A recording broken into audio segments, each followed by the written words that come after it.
Good evening out there. We live. It's in the Spotlight Podcast, episode 46, with a very special guest and friend in the night in the building tonight, man. No other than Coach Thompson. What's up, Coach? How you doing, man? What's up, man? How you doing, man? I appreciate you for having me on, man. Long time coming, Coach. I told you, I said, bro, if I ever get a podcast, you're gonna be one of my first guests on here. I didn't have guests, 40-something guests, but I told you I'm gonna get you on here, bro, because I you appreciate did it. a you did a dope job out there, man, at all the spots you was at, man. And I want to give you your flowers, man. Definitely one of the hardest working coaches that I ran across coming down to my tournament to get players and stuff like that. And I was like, yo, this dude on something different right now, man. You know what I mean? Yeah, You know what I yeah. mean? So how you feeling today, man? Now I'm feeling good, man. Just recovering from long weekend. Not even a weekend, but just a holiday weekend with the family Mm-hmm. and just hanging out with friends and just making sure the kids are taken care of and wifey's taken care of. So it's been a good week so far, man. So I definitely can't complain. Yeah, I'm about to share it on your page now. Um, so let's get at it, Coach. Straight from the beginning, man. Talk about how I was growing up in the Bronx, New York, man. Like, take us there, man. I went there a couple times to watch basketball events or something, but I never like chilled around there or hung out or anything. Take us to the Bronx, New York Oh, as a kid, oh, man. oh man, how much time you got, man? I mean, the Bronx. I mean, it was nothing like it. I grew up in Parchester, which is in the southeast section of the Bronx. So it's not too far Mhm. from Soundview, not too far, right across from Bronx River Project. So I grew up over there. Was pretty much a non-active kid for the most part of my life. My dad didn't live with us. My dad helped raise me with my mom, but he lived like 5 minutes from us. So, me and my brother, Mike Thompson, we stayed with my mom for the majority of the time. And on the weekends, we spent time with my dad. And on the weekends, my dad would, take my brother and I to the park. My brother's 5 years older than me, so he was like introduced to sports at a very young age. Like Mike played, he played baseball, played a little bit of football, and played basketball, but primarily he was a baseball player. Like you, he played baseball growing up. I remember my dad driving me, not driving me, but he would take me on his bicycle and we'd ride to watch my brother play. My brother was actually a pitcher, so we'd ride to Westchester and we would watch him, play. So for me, those are kind of some of the memories that I have with him, and just kind of being around sports, but not really participating too much early on. Mhm. So I was always running around in the park, coming up, smelling like outside. Mhm. I just remember the days of it being hot, drinking water from the fire hydrant, so Mhm. with my friends. So that was pretty much it, man. I had a blast growing up in the Bronx, man, because it's different. Times were different, So my brother would take me to school, walk me to school and back. I went to St. Helena's elementary school, so I was there, Mhm. for the most part of my life, man. So I really didn't start interacting with sports until later on, until I was like maybe in the sixth or seventh grade. So Mhm. We around the same age, so I know you played you was around the era of Boogie Down Productions, you know what I'm saying? yeah, They beef with the Queensbridge and this and that, the break dancing and all of that kind of stuff. And yeah. y'all was big with it up there. What did your parents put in place to kind of steer you away from trouble that a lot of kids up there probably got into?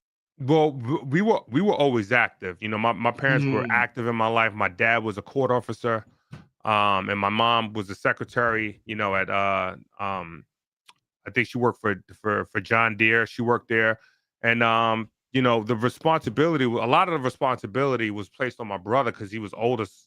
So my mom worked two jobs, and my dad was a court officer, and he didn't live with us. So when we were out of school, my brother was always instructed to, hey, make sure you take your mm, brother home, you do your homework, you close, you lock the door, make sure the mhm, dishes are done. So even though I didn't live with both parents, both of my parents were relatively strict for the most part. So they always emphasize academics before anything else. And they really helped mold us into the men that we became today, just because they were so, strict. But I mean, we lived in a neighborhood that everybody knew us. So like they said, it takes a village to raise a child. So a lot of people, you couldn't be out there, I couldn't be out there acting crazy because Harchester was big enough, but it was small enough that everybody knew who my dad was and who my mom was. So you would get discipline from their friends out there. So they make sure you wasn't, running with the wrong people or doing anything, that you're not supposed to be doing. When was the first time you picked up a rock? Oh man. I think the first time I was like maybe 6 or 7 years old. I was always wanted to play on the swings, and while my dad was trying to work out my brother, I used to be on the swings, and he would come back and forth. He would push me and then go back and work out my brother, and then we started playing two. We was like doing two against one. So my brother, me and my dad was just kind of introducing me that way, but I kind of really wasn't taking it seriously then. And I didn't realize growing up, when I was in 5th, 6th, 7th grade, how good my brother was. My brother, Mike Thompson was one of the top guards in New York City, and his best friend at the time was Kenny Anderson. So, Kenny would stay over at my house, when they was like 14, 15 years old, and I'm not realizing how good both of them are. But, that's when I kind of started to pick things up. And then 6th grade, I was in 6th grade, and one of my best friends at the time name was Brandon Bailey, and we started playing one-on-one, and he was just like beating me with ease. I was a tall kid, very uncoordinated. And I think that moment started to kind of push the competitive, buttons for me. And then I tried out, played JV as a 6th grader. Again, super uncoordinated, falling all over the place. Just really couldn't get my boundaries. And then I played a full year of 7th grade, and then the biggest transition happened for me going into 8th grade year. So 7th grade, I didn't play with gauchos. I didn't play with anybody. I was just playing at my elementary school, under the guidance of my mentor, my senior father, Dervin. So very intricate in my development, was very close to the family. And he hated AAU. So he always wanted me. He didn't like it. He would call it hot dog basketball, like, almost like there was too much showmanship going on in that type of basketball. So, for me, my dad would work me out. My dad started working me out. He started me playing, he would throw me to the wolves. So when I was kind of like in 7th grade, we would play 3-on-3 over the weekend. So when I started playing, I was introduced to basketball via 3v3. It wasn't really 5-on-5. I played 5-on-5 at my elementary school, but I learned the foundation of basketball with him on the weekend. With my brother, we go out there and we play 3v3. You can ask Dana. Dana will tell you about that. Dana Dingo will tell you about how much we were out there. We played 3v3, and that's kind of like how I learned.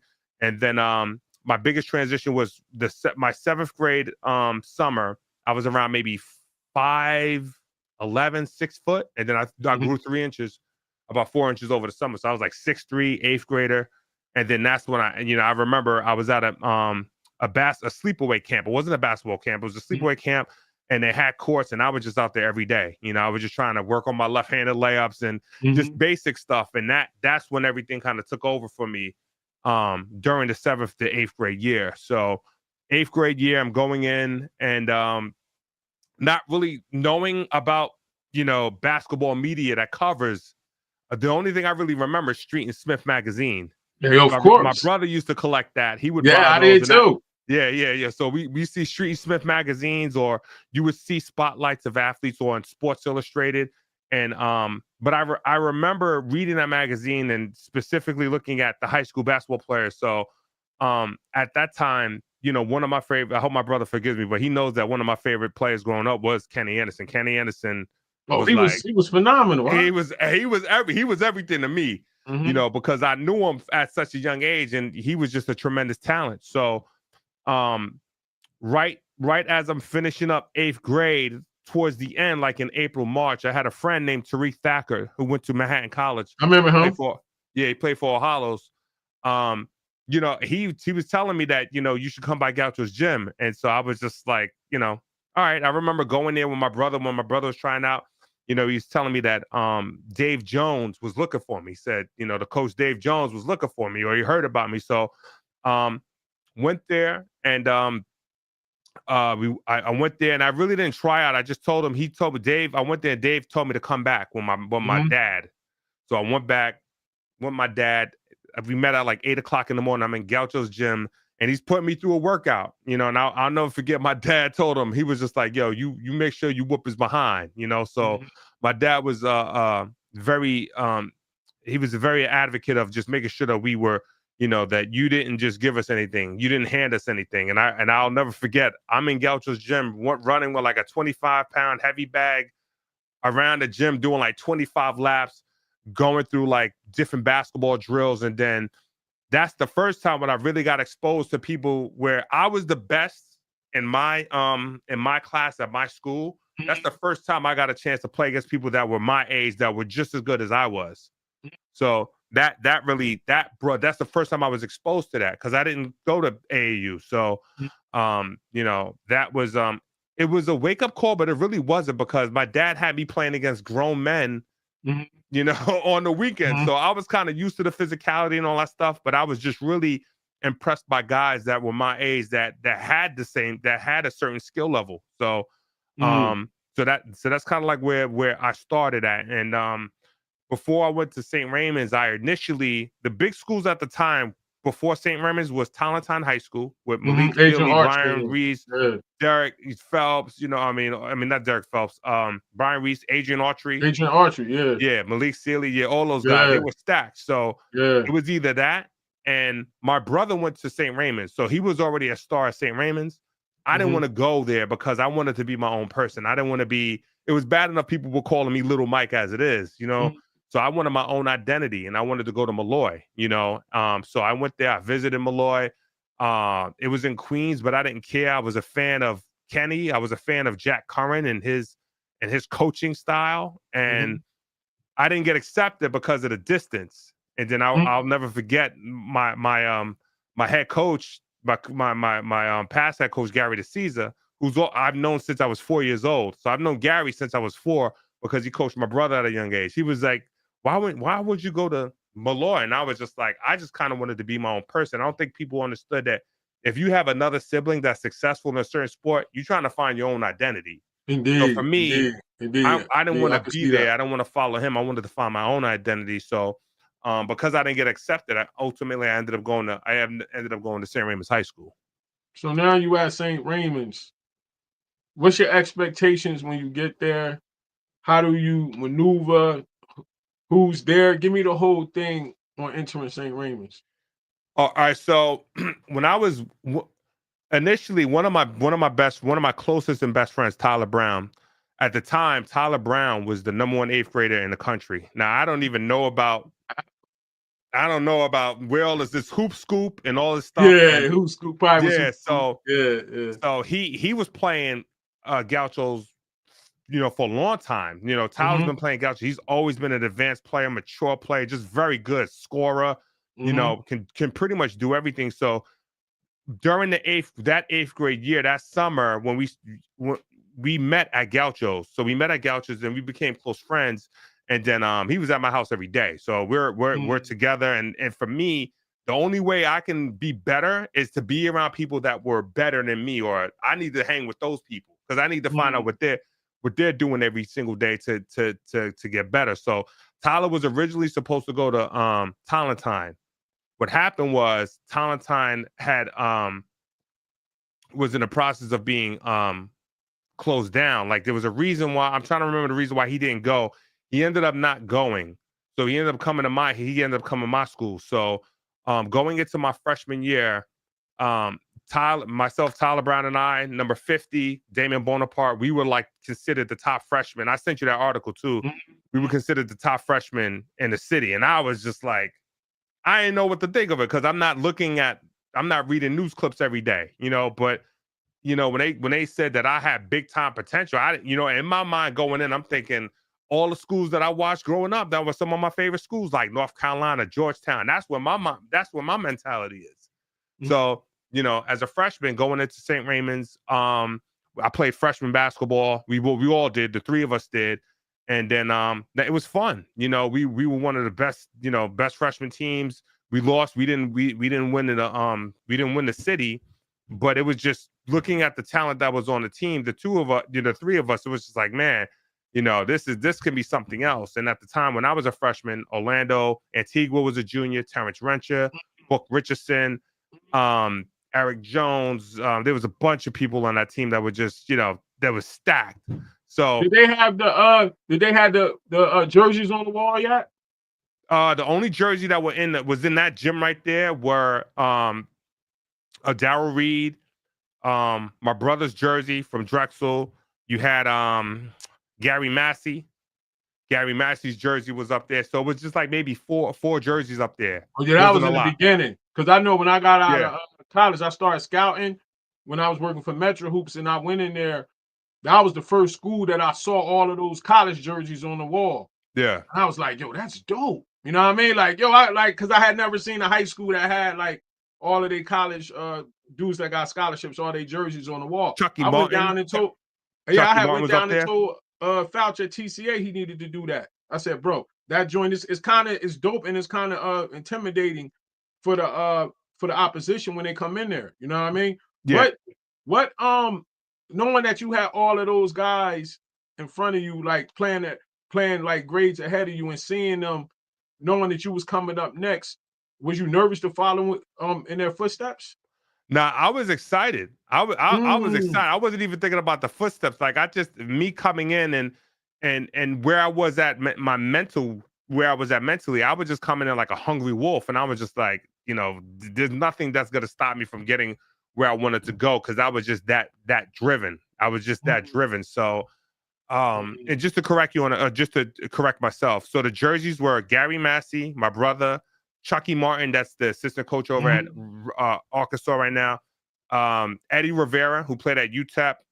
Chucky went to Marist, I think, and then it was Darryl Reed, who went to Southwest Missouri State. So it was those 5 jerseys that were up there. They were like the pioneers, really Gary Massey, and then the other 4 that followed. So, but yeah, going in, you knew something special was brewing, So, my freshman year, I watched St. Raymond's. That team beat Tolentine at home, and that was like a big thing to beat Tolentine, because Tolentine was like #1 in the country, and that's when Gary started taking on more challenges. Like we started traveling, So I think what Gary wanted to do, he wanted to set the benchmark for where high school sports were going, just because of the way we did things. We had our own bags, we had our own coats, we had jumpsuits. Like nobody wasn't moving like that in New York City. When we had our own hats, we had starter hats, starter jackets.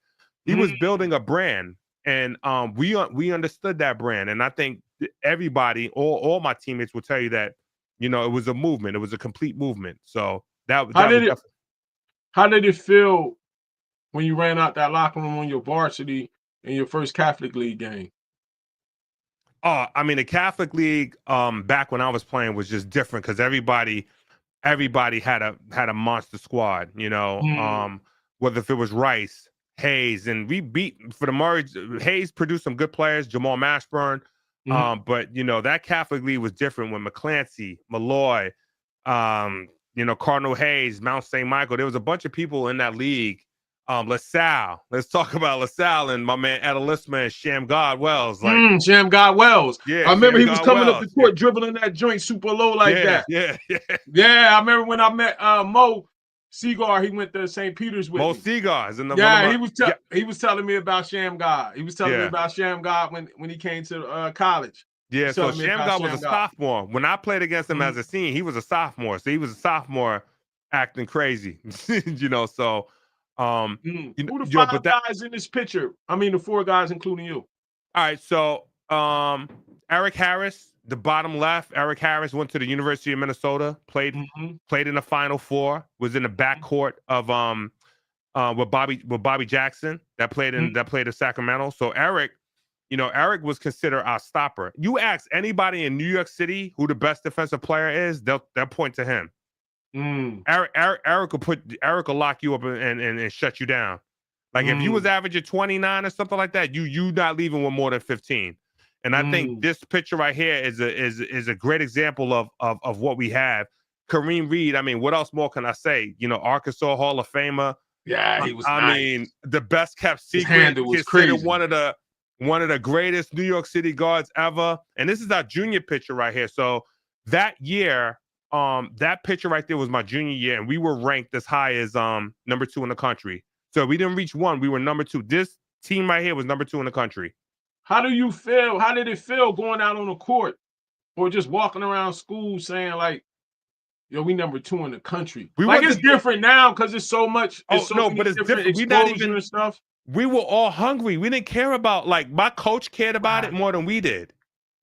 Because we were just a bunch of city boys. You know, New York swagger is different. We walk around like we already nice, man. So I think it's the way he prepared us. And my coach would mentally, he was one of the toughest coaches I've been around as far as would prepare you mentally. And so by the time those games came, we didn't care about the rankings. We just wanted to just beat whoever was in front of us. On the right, Tyler Brown, you know, 1,000-point scorer. Went to South Carolina State, you know, we played in the NCAA tournament, actually went to Bowling Green, then transferred. But if you ask Tyler had bigger schools recruiting him. He just chose Bowling Green because you know who was there? Jim Larinaga, who just retired. Jim Larinaga was there. So, huh? I can't hear you, bro. Yeah, you was breaking up. Hold on 1 second. I said, can you hear me? Yeah, now I can hear you. I said he was coaching all the way since then? Yeah. Larinaga was coaching. He was coaching Bowling Green. Yeah. That's crazy. That's the dude that's at Miami now, right? Yeah, he just stepped down. Larinaga I just saw that today. But that was him. He was coaching since then? Yeah, he was coaching Bowling Green, yeah. And then big man Damon Bonaparte went to West Virginia. So y'all squad added a lot of jerseys to that wall. Oh, 100%. 100%. You know, and in this picture, not included in this picture, my junior year is Danny Basil, you know, went to Marist. Dana Dingle, you know. I mean, what more can I say about Dana? Dana was the heart of that team, huh? He's too shy, talking about he camera shy, man. I've been trying to get him on here for the longest, bro. Well, good luck. You might get him on a phone call. I know, man. He said he said he camera shy, man. I've been trying to get him on here for the longest, man. Yeah, so that team, you know, that was a fun team to be a part of, man. You know, in general, just kind of learning the ways of, you know, how do you conduct yourself, you know, when you're one of the top teams in the country. And I just think for us, you know, we practice hard. I mean, some of my high school practice, all my high school practices were harder than my college practices. You know, and because we had so much talent, we had 8 or 9 guys on a team that are Division I. Everybody's chewing for playing time. Everybody's biting for playing time. So, what was some of your best rivals? Rice and LaSalle. So, my senior year, Rice beat us for the first time. It's in that video I sent you, and I'm about to watch that, John. Yeah, Felipe it's just a 6-minute clip. It's a 6-minute clip of. No, we ain't gonna watch all of it. We just gonna check out. Just go ahead. Yeah, but towards the end, when they beat us, you could see them celebrating like they won the championship, and that was just a regular season game. But if you look, this is facts, you know. And then, but you look at, we sold that game was played at Iona College, and we sold that place out. Like the fire marshal came. That's how many people were in that gym. Check that joint out. Were you going to it? Yep. Hold on.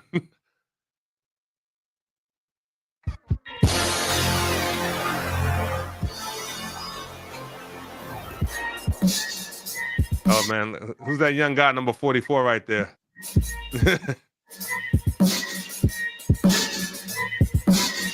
That's Felipe. Felipe was giving you all that work, guys. Yeah, Reggie Freeman, one of the top scorers in Texas. I mean, high five. Just a problem. These guys are tough. This is me committing a technical foul. Hey, you wasn't playing. Now you was like you was on the Pistons. Yeah, you can see that place is sold out. Charleston Clark, number 22, went to UMass. I mean, you're just stacked with that's me right there with the jumper. I see you, coach, with the pull up. Coach, that was a hostile environment. Yeah, right there. That's me again, right there. Okay, coach.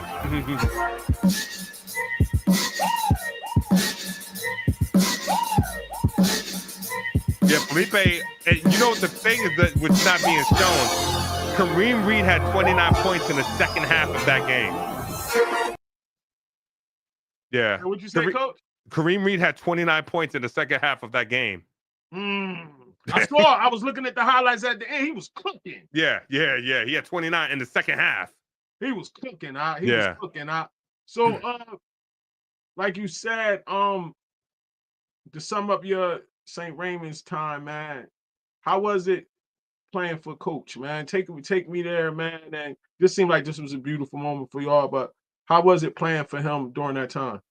Nah, man, it was tough. I mean, I think especially for me because Gary, I think Gary loved everybody and he loved everyone, but for me, he was specifically hard on me, and I think he was hard on me just because that's what my dad wanted. I'll never forget. My sophomore year, I'm thinking I'm playing varsity. There's no doubt in my mind.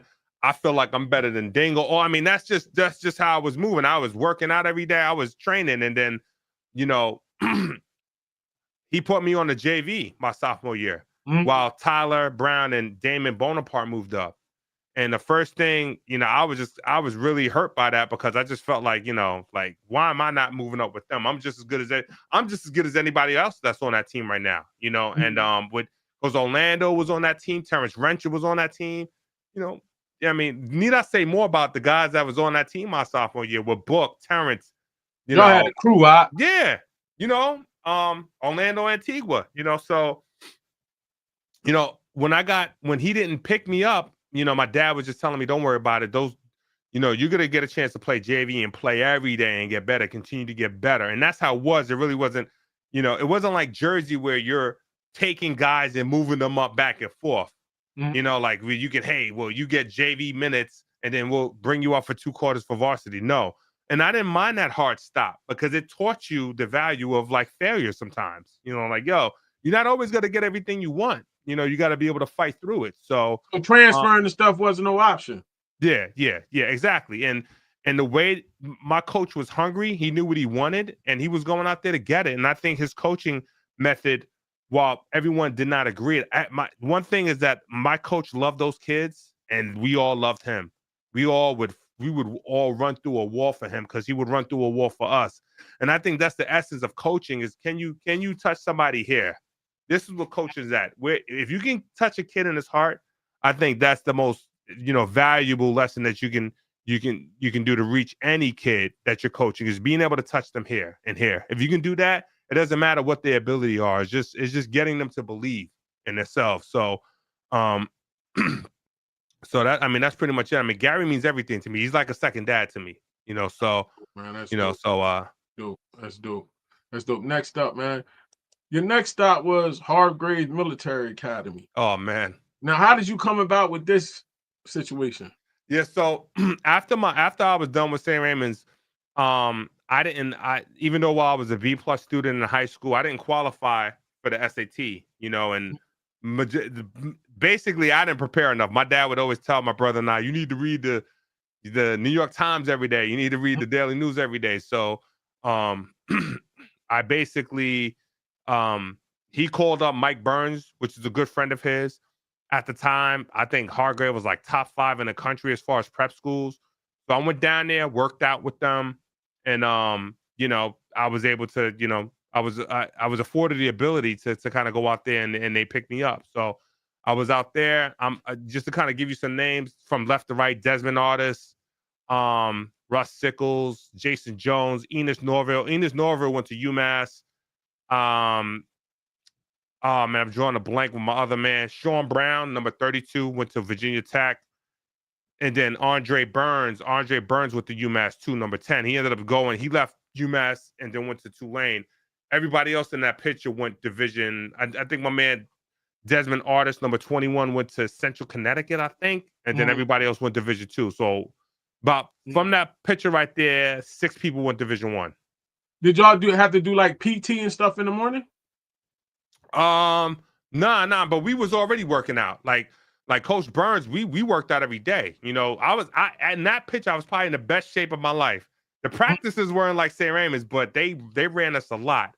So Mhm. that year I actually played against Skip Sabalou, Rayford Austin, and Corey Wright, two big time New York City guards. They were playing for Laurinburg Institute. So, Laurinburg used to be loaded. yeah, Laurinburg Institute. So we played against each other out there.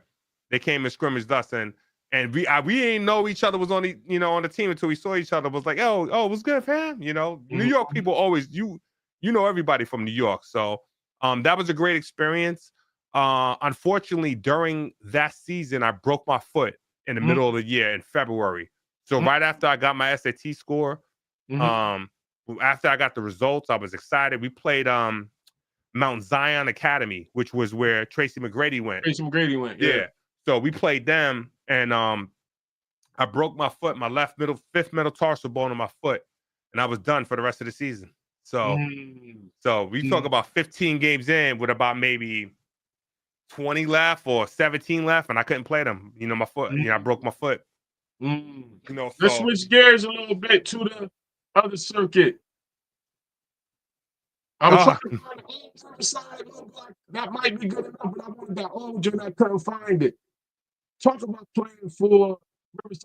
You decided to go to them instead of the Gauchos. yo, the Gauchos. So I played for the Gauchos from 8th grade year up into going into my senior year. So going into my senior year, I left because the shows were stacked. I mean, it was already stacked. Yeah, Felipe, Stephon Marbury, um, um, my man, what's his name? Gary Saunders. You know, you had. I mean, it was Yeah, just yeah, they were stacked. So, um, Dermot Player and my Lord boy Dirty. Durham. I've Yeah, been yeah, calling him yeah. Act crazy too, Durham. Yeah, man. Durham. I've been So, calling him crazy too, man. yeah, so this squad right here on the picture, I mean, we that was the travel squad over the summer, except for Tyler. Tyler came at the last minute, and Brahim Mm. Cotton.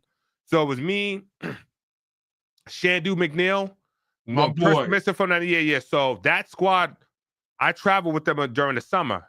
So that summer we was in Phoenix and in Long Beach. So Mm-hmm. that squad, we was out there.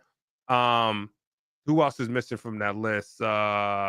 Is Charles Jones? His name is not on there. So Charles Jones, another. Guys, probably when I put it up on Okay, yeah, the Charles diagram, it Jones is on probably that cut a list. couple Another names killer. off. Like Oh these. yeah, yeah, Yeah, yeah. yeah, So I'm yeah. playing with those He was dudes a out bucket there. getter.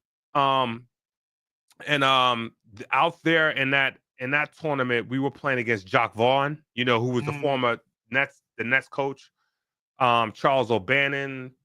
Who else we played out there? Randy Livingston. Oh, he was nasty in high Yeah, school. Randy Livingston. Yeah, yeah. He gave us work out there. He sent us back home packing. Yo, he was nasty there, Yeah, yo. yeah. Randy was tough, man. So but nah, this squad right here, that was from the round ball tournament. Did The you ever play Gauchos round Little ball tournament. Lads? Did Huh? you ever play in Little Lads? Little lads, yeah, and where was that? In Virginia. They had little lads in Virginia. No, I was talking about the one in Hamilton. The Little Lads that was in Hamilton. Yeah, yeah. I was on one of those rosters. I can't remember. I gotta find I got a picture of that. That was the first Okay. time I played. It was in Okay. 1989. I went out there. Wow. Yeah, Yeah, yeah. I yeah. played in Little Everybody Lads. played the Yeah, Little Lads. that was one of my Yeah. first. That was one of my first tournaments with Gauchos, man. When I was an eighth grader, like eighth grade, ninth grade. So Yeah. Yeah. Yeah. that was fun. So But nah, this squad here was good, man. I mean, that it was only that one summer we met up, but I mean, Gauchos was loaded, man. We lost to them too. We lost them that summer. We lost 3 tournaments. We lost the Phoenix tournament. We lost Long Beach. We lost the Long Beach tournament. We came back. We won.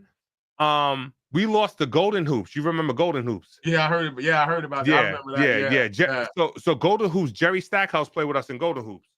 Mm. Yeah. So I mean, we're talking about this squad right here plus Jerry Stackhouse. Mm. Loaded. So yeah, so we lost the Golden Hoops and coming back. I mean those are battles, man. It was war. Take us inside the Gaucho Riverside rivalry. It's so funny that most of those guys are friends off the court, but on the court you would not know it. And I think a good video that you could probably pull up at some time is the Golden Hoops video with Gauchos versus Riverside and Golden Hoops. Yeah, I think I saw that. Yeah, I you think saw I that with saw that. Stephon versus Kareem Reed and them. Mm. Yeah, I would pull that up and look at that. Unfortunately, the only video I don't have the video, but they did show that game of that roster versus Felipe and Stephon in Felipe's documentary. I just can't find that game. But nah, they were heated. There was heated rivalries, and the thing I loved about it just being two teams, and you had other teams like Young Life and you I know, remember Young Life. I was about yeah, to ask you yeah, about them. They used to play. They was purple and yellow. mm-hmm. I never forget them. I saw them at Little Lads. I was Yeah, like, yeah, Young Life, who the yeah, squad yeah. So called yes, Young Life? Where they was from? they're from the Bronx. Yeah, I figured that. They was Yeah, nice too. They had lot of style, teams, man. was from the Bronx, you know, Lower Manhattan, you know, I mean Upper Manhattan, like more so like in the hood, you know. So you know, you didn't have a lot of teams going up, man. Like you either made you like it was either Riverside or Gauchos. That's all people talked about. You wasn't really talking about Young Life on that on that scale, but there was some ballers on there, you know, for sure, 100%. What year was that Golden Hoops game? 93. Mm. If you go to YouTube, you got to type in. I think it's 1993 or 1994. Riverside Golden Hoops games. Riverside Hawks That's what versus the Gauchos. we do here, brother. Huh? That's yeah. Yeah. Yeah. Yep. That's the ball Marbury. Ashley Lopez spots up for three. No good. Rebound it down off to Reed. Yeah. Reed goes baseline. Reed. Good for two. Yeah, those are the days right there, man. Playing in Golden Hoops. I played in Golden Hoops twice in my career, man. Those are fun times. Stolen by Austin up to Marbury. He'll take it from deep again.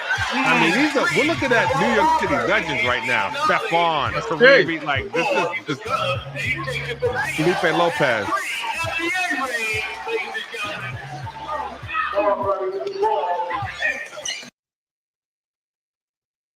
Looking at it right there. Yeah, they hooping, huh? Mm.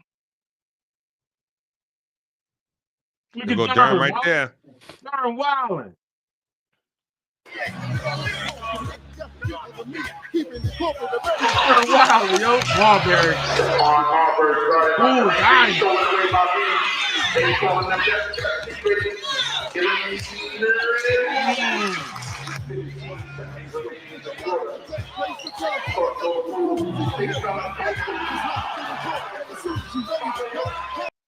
Yeah, man. Yeah, man, That's different. dope going down memory lane like that, man.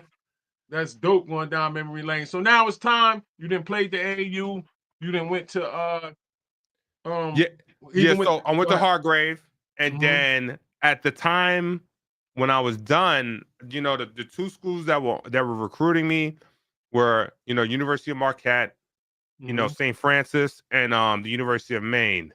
Mm. So for me, you know, looking at, you know, the proximity in which I wanted to be close to my family, you know, I chose the University of Maine over Marquette and St. Francis. I felt like one, they give me an opportunity to go in there and contribute right away, Mhm. and I was close enough. You know, I know it was 8 hour difference in driving, but I felt like I had an opportunity if my father wanted to come up and see me play, Mm. or you know, Which St. Francis was it? It was in, you know, it's so funny. It was St. Francis in PA. How far is that? I don't even remember how far that school was from Oh, New York okay, City. okay. You know, but I think that I chose Maine just looking at the roster, who was on the team. You Mhm. know, again, just being able to just go out there and contribute right away. I just felt like that school kind of fit for what I was looking for. Mhm. So, signed my letter of intent in May of Mhm. 1994, May of Mhm. 1994, and then as soon as I signed my letter of intent, I get a phone call from, you know, a friend of the family, Jay Wright. Jay Mm. Wright just got this. He just got the head coaching job at Hofstra. Right around the corner from you. Yeah, so he called me like right during the summertime, and he asked me if I was, you know, because he recruited my brother. Jay Wright recruited my brother when he was in high school. So very close to the family, and he reached out to me, and I told him back then you couldn't sign your letter of intent and then rescind it. You couldn't do that, So, looking back, yeah, I probably should have went to Hofstra, but I ended up going to the University of Maine. I had the pleasure of just playing for some great coaches, and I developed a lot of friendships in there. So, yeah, so that's me right there on the right side. In the blue jersey, we beat Marquette, ironically, at Marquette. So I believe that was I think that might have been my junior year. I think that was my junior year. We beat Marquette. And then those early, the picture to the left is that's my freshman year. I'm going against a player right there. His name Tunji Awajobi. Probably doesn't play professional, I believe, anymore, but was from Africa, jump out the gym. He was a big time player. He was like one of the top leading scorers in the country at the time. Tunji Awajobi, kid from Africa. But University of Maine, had a great career there, man. Didn't have the career I wanted. I went through 2 coaching changes. So rest in peace, Rudy Keeling. He was my freshman and sophomore coach. And then I ended up playing for John Giannini, who was at LaSalle, was at Rowan. So I played for him my final 2 years, man. And I had a great college experience. Like I said, I think anytime you go to college, you're looking to score whatever 1,000 points, 1,500 points. For me, I had an up and down career. A lot of people that know me, that saw me play, would probably think that I'd be playing some level of overseas after I was done, some level of professional basketball, but it didn't work out for me that way. And I think God had bigger plans for me, So at the end of my college career, I left with probably like a semester to go because I changed majors in the middle of my freshman year. So I had like about maybe 15 credits left. So I left, went home, was working, just doing a couple side jobs, doing some stagehand, helping putting up stages on Broadway, in Manhattan. And then from there, got into a sales job. I was selling from 1999 up into 2001. And then 2001 was very impactful for my brother and I because we lost our father, Captain William Harry Thompson, on 9/11. So hold that thought for a second. I want to rewind a little bit. As a kid growing up playing New York City, you had these big dreams and things of that, you know what I'm saying? Playing, like you said, professional. What kind of impact did it have on you when those dreams weren't didn't come to fruition? Like mentally, like how did you deal with all of that? Because that's very important to talk. No. So for me, and we'll circle back to that. For me, I was very disgusted by how my college career went. The ups and downs. I didn't get an opportunity to forgive myself because of the people that I played with and who I played against my entire career. The professionals, the pros that I played against, knowing that I'm on the same court with them, I'm competing with them, I could do the same thing they're doing, So it took me a while to kind of forgive myself for the career I had because it wasn't what I planned, So coaching got me back in. Coaching made me forgive myself by helping others, get to where they needed to go while not making the same mistakes I did. And the mistakes I did is that for me, when I got challenged, when I got knocked down, I didn't get back up. I just allowed myself to just sit there and be knocked down. And in life, it doesn't work like that. You have to get up every time you're knocked down.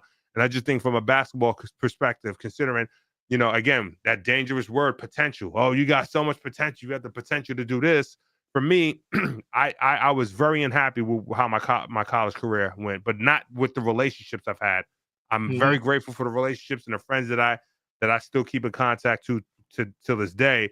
But for me, from an athletics, I left a lot to be desired, just doing what my ability was. Your first stop was your first stop West Windsor? Yeah. So let me rewind. Let me go back. So so in September 11th, when I was working, obviously we all know what happened on that fateful day. September 11th, my dad, who was a captain at the time of the New York State Court Academy, died in 9/11, right? Oh So my God, bro, I didn't know that. I'm sorry, bro. yeah. So my dad was one of 3 court officers, Mitchell Wallace and Tommy Jurgens, who were Bro, I also really court didn't know that. officers. Yeah. My father died in 9/11, man. So when he died, the good thing is that we were able to recover his body. We recovered his body 6 months after the attack and buried him. So we had a memorial a month after the attacks, found his body in March 23rd of 2002, then buried him.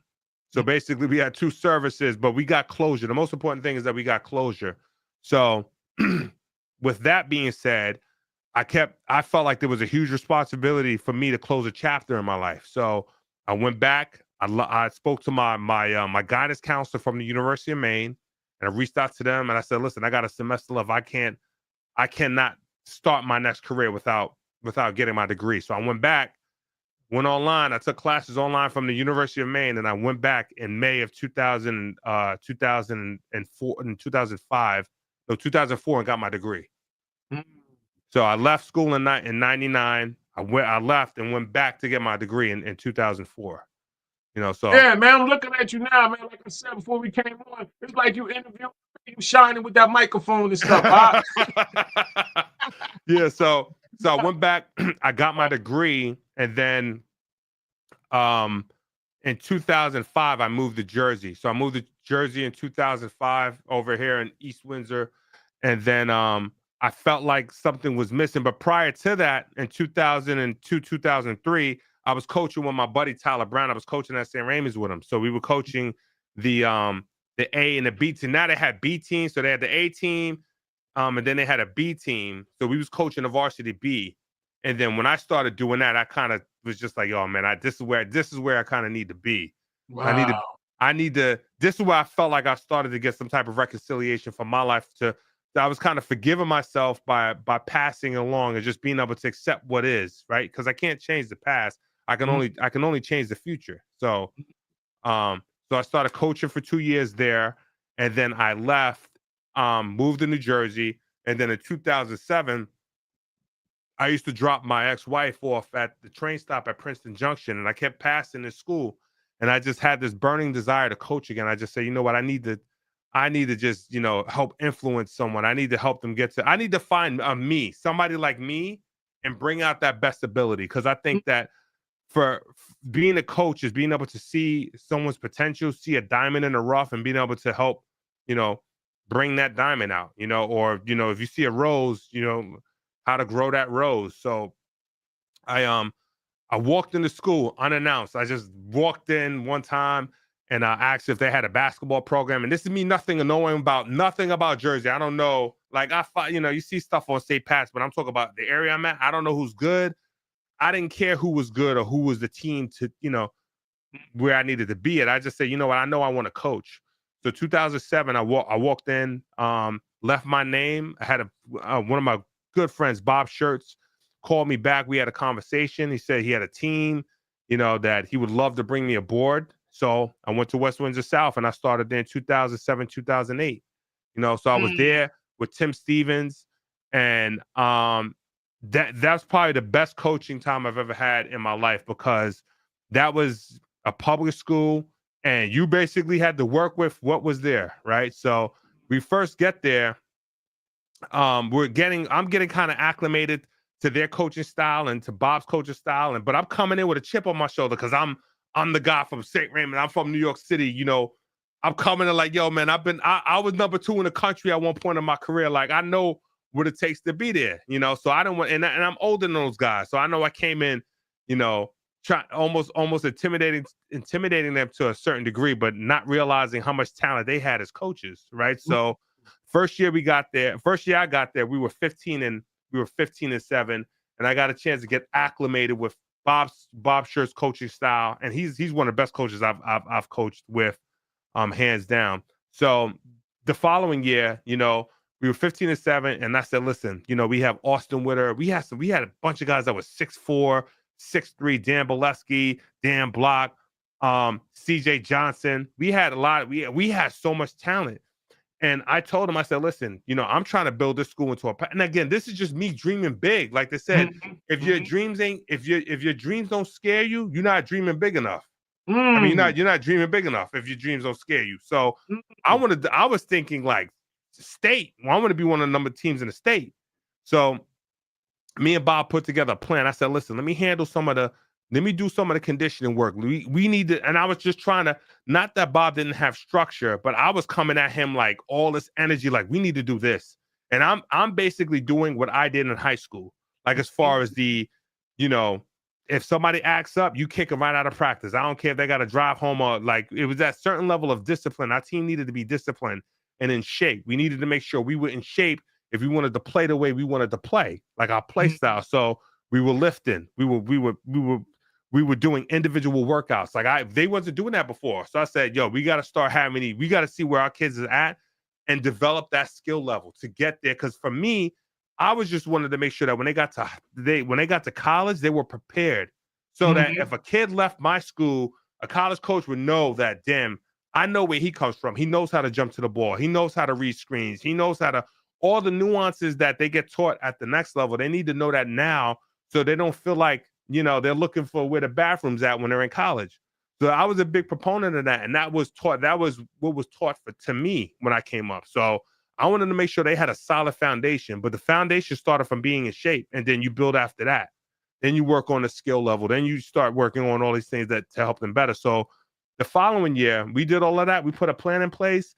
We won the CVC division and we won the sectional title, which they haven't won, and they didn't win in 25 years. That's the last time they won a sectional title was in 25 years. So my second year there, after us and all of us, we didn't have no egos as coaches. We all bought in. And most importantly, Bob led the charge, and those kids loved him. They loved him, and he all those kids would run through a wall from him. And that's what I felt. No different than St. Raymond's. Those kids felt like they could beat anybody. Why? It's because we made them believe that. We instilled that in them. We had kids that had no business picking up a basketball, feeling like they can go out there and they can compete with anybody. Division 1, Division 2, Division 3. And it's about the belief. So while I was there, I started training the kids. I had keys to the gym. I was in there training anybody that wanted to learn. And that's kind of like how I was, that was filling my soul. I felt like I got a chance to just share my experiences with them, and not from a bragging standpoint, like, I'm playing number 2 team in the country or whatever. Nobody remembers number 2, but the fact that we made it that far, I wanted to be able to share that with them to let them know, like, hey, listen, if I can do it, you can do it. And I had more enjoyment out of bringing the best talent out of kids that didn't believe it, as opposed to the kids that believed they were talented that didn't have any work ethic. So while I was there, I had an opportunity to coach Brian Rivers, who's one of the best guards I've ever coached.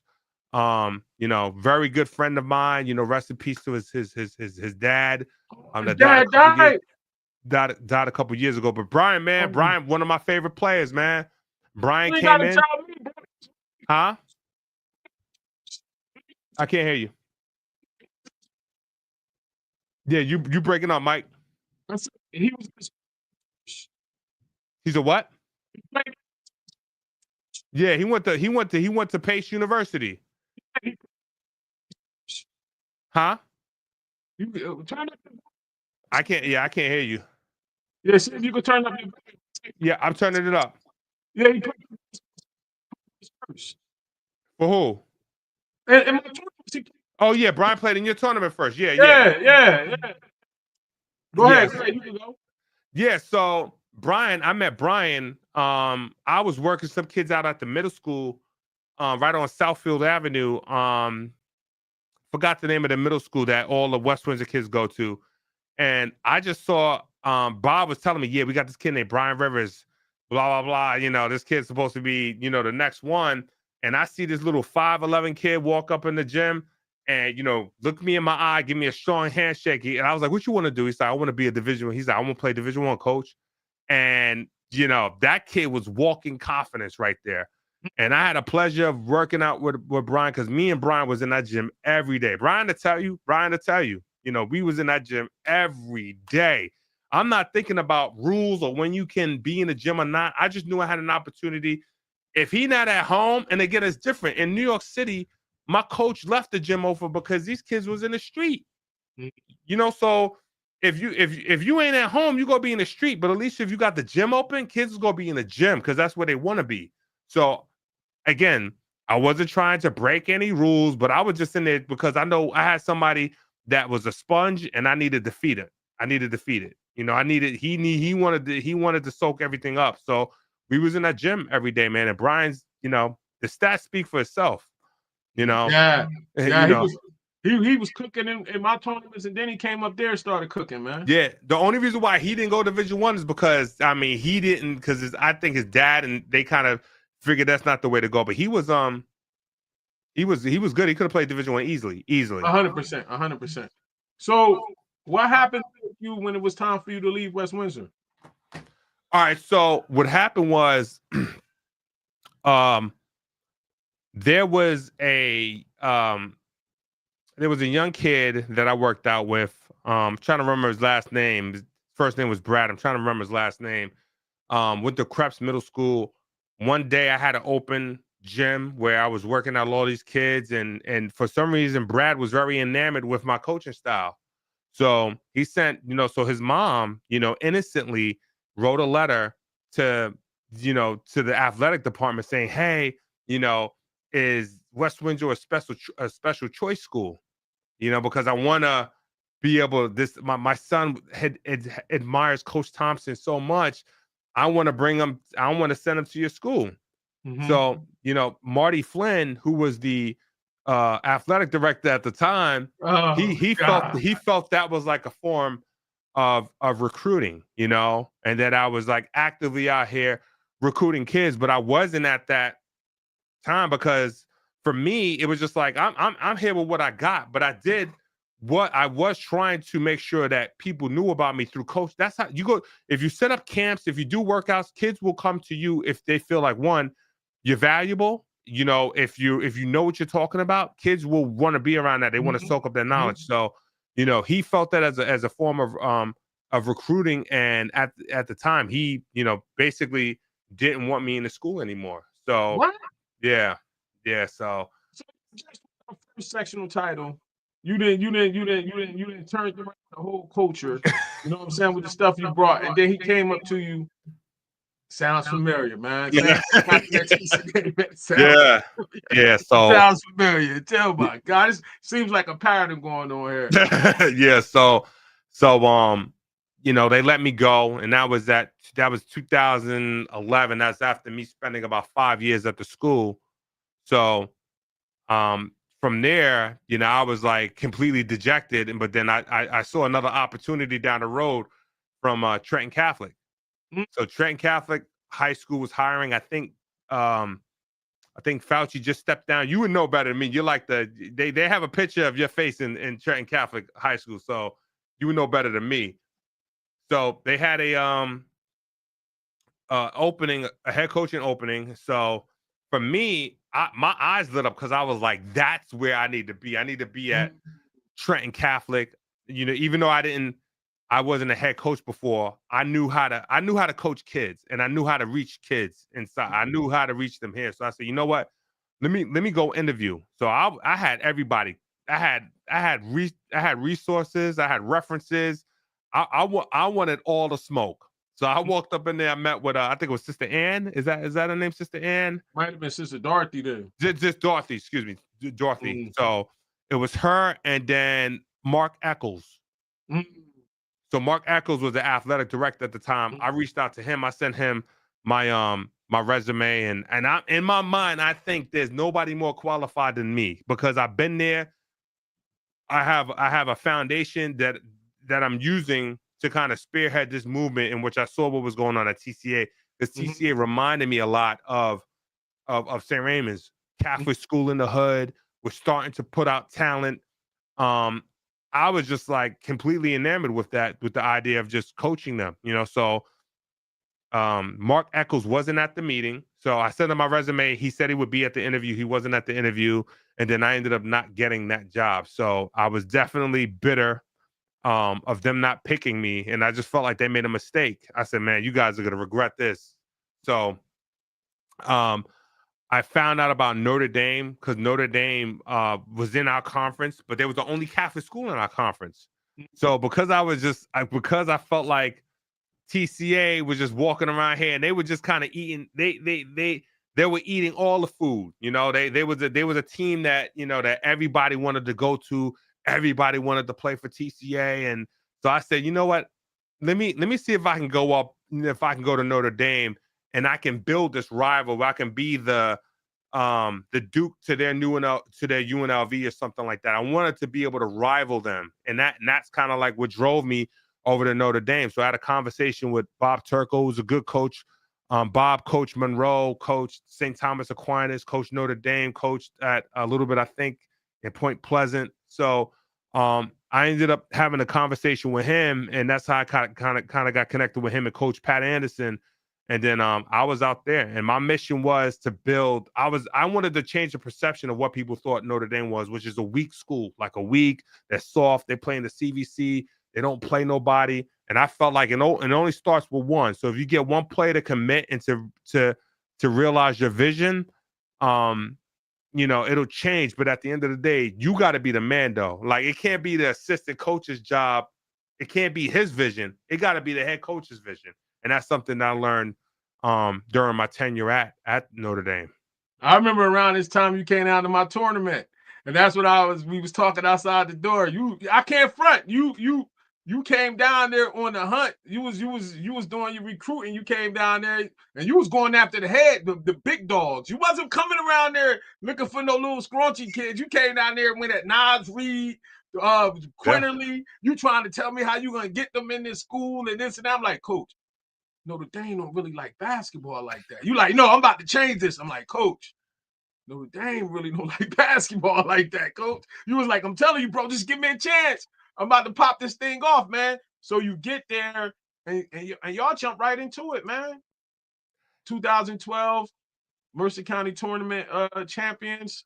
Mm-hmm. Talk about this crew. I see you there right there cheesing. Look. Yeah. Like, that was bittersweet because we beat the team I just left that year, which was West Windsor South. So West Windsor South made it there, you know. And I honestly felt like if I was coaching against that team right now, we would have, because it was just like that we had the crew, you know, and I knew it was something missing. Like we won, but it broke my heart to see those kids when we were lining up to give them, you know, shake hands.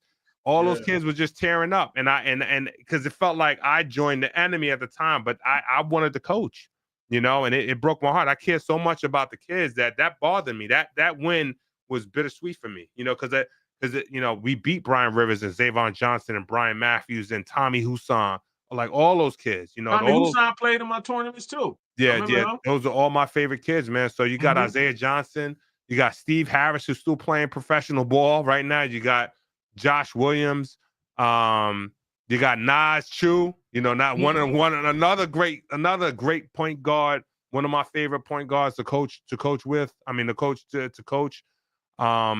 You know, you had a bunch of people on that team, man. But I mean, the big three was really the big four was really Nas, Steve, Isaiah, and Josh. You know, so and then you had Chad Preston in there, was a good athletic player, but you know, that four carried that team. You know. Let's talk about Josh, man. It's interesting. See, Josh was there when you got there, and now you see when he eventually went to Rider, so y'all produced that D1 prospect from out of there. It was interesting. I remember when I had got a phone call from my friend at the time, Bruce, and he had told me at Trenton High, I asked him how was the talent at the school. And he said the problem is the best two players are on JV. Yeah. And he said one of them was I think it was the Rasheed Wallace kid, and it was him. Yeah. Josh Williams. You know what I mean? So when he was telling me about the kid, I'm like, is he really like that? He said, yeah, Mike, he could go. You know what I mean? But he was on JV. Then they said somehow he ended up at the Fighting Irish. Do you know how it happened? From what I understand, listening to people that know him, he basically wasn't getting no playing time at JV. And he had all this ability. I think as a sophomore, he wasn't playing. And I think Josh is a tremendous father. Yeah, I haven't seen Josh in a while, but just looking at following him, he's a tremendous father. He's a really good person, man. I know he's had his challenges early on in high school, but nah, he's a great kid, man. Very great kid. Probably one of the nicest kids you'll meet. And when I first saw Josh was his sophomore year, no, it was his junior year, and my school, Notre Dame, we beat them. So I think Steve Harris didn't play that game. Steve was hurt because I went to go scout them, and Steve had he No, I think it had to be so because he played his junior year. no, he transferred his junior year to Notre Dame. Yeah, because what happened was the story I got was he started on JV and then he went to Notre Dame, played varsity, and one of his first games was one of his earlier games was against Trenton, and he had like 30 something on him. Yeah. I mean, I didn't see that game because I wasn't with them. I wasn't at them at the time. I caught Josh his senior year, but his junior year, we played against them, and they just had Isaiah and him because Steve was hurt and Nas didn't transfer at the time. So we beat them. And after we beat them at Notre Dame, I walked over to Josh and I was like, listen, man, I like your game, but I was like, there's no way in the world we should have beat y'all, I felt like we had like Chris Evans guarding him, which is a 5'9" guard. I'm like, yo, you 6'5", you should have took Chris down, posted him up more. You should have been a little bit more aggressive. I think a lot of people would say that that Josh should be a little bit more aggressive, but he was always a gamer. Like when the lights were on, Josh was always ready to play. I just felt like he should have took more initiative, So, but now I love Josh. Josh is a good dude, man. That's my man right there. Indeed, man, indeed. Now let's get to the 2016 Mercer County champs. Mm-hmm. The boy Troy Jones. That's him right there, right? Yeah, Troy. Yep. And that's the squad when they came back and won. Y'all came back against Trenton Catholic, right? Yeah. So talk about that team that season and talk about that moment when y'all came back. Yeah, so that year, 2016 was an interesting year because we had 4 freshmen come in. We had Isaiah Wong, we had Barry Evans, we had Titus Beard, and we had Joey Baldacchino, and we had Travis Cumber. So we had 5 freshmen come in. Barry and Titus Beard, the lefty, right? Nah, Titus was he was righty. I remember him from my tournaments. Barry definitely played in my tournament. Yeah, Barry, he's Gauchos. So he was always in it. He played with Durham. That was Durham's kid.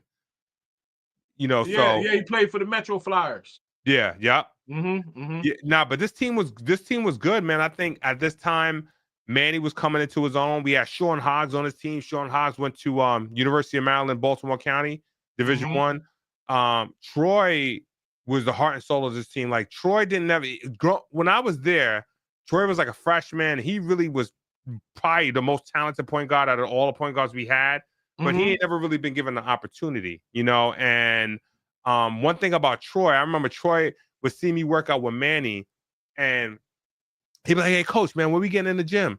And I looked at Troy's ability. Troy, I tell you, I tell him this. I said, "Troy, you don't need me, man. You just need to believe in yourself, brother. That's all. Like you can shoot, you can dribble. There's really nothing. You have all the natural ability. You just need to believe in you." And that year, Troy led us to a Mercer County championship, man. Just a tremendous player, just a fighter. A fighter, never gave up, and you could see his confidence building. To the point whereas like we just knew there was nothing that could stop him. And I see him now. It's just a testament to his hard work and dedication to his craft because he really was in the gym by himself. There was a lot of things that he really did. Yeah, I can give him something. We can work on specific things, but at that point, my message to Troy was that he didn't really need me. Like you just need to believe in yourself. So he took that and ran with it. And obviously, go ahead. Now keep it real, coach. How did you feel knowing that y'all beat Trenton Catholic in this Mercer County championship? They ain't hire you. They ain't hire you. It felt good seeing Fauci on the sidelines. Like when he was, I don't think he was coaching. Was he coaching? No, I'm trying to remember. I think he might have been. But when he was sitting down and I walked in there and he seen me walking on the what's the name of that center? The Sunbank Center. I was like, yeah. You didn't think I would see you here? Like it was good. It was good friendly banter. To let him know that like I finally it took me a while, 3 years to get here, but You know, it was just fun because I put in so much work to get the kids at the school, you know. So Now, let's get to the squad, man. oh I remember I said, y'all season was winding down. You remember the phone conversation me and you had? yeah. I said, Coach, it was Wong and them sophomore year. I said, Coach, Sophomore year, y'all yeah. loaded.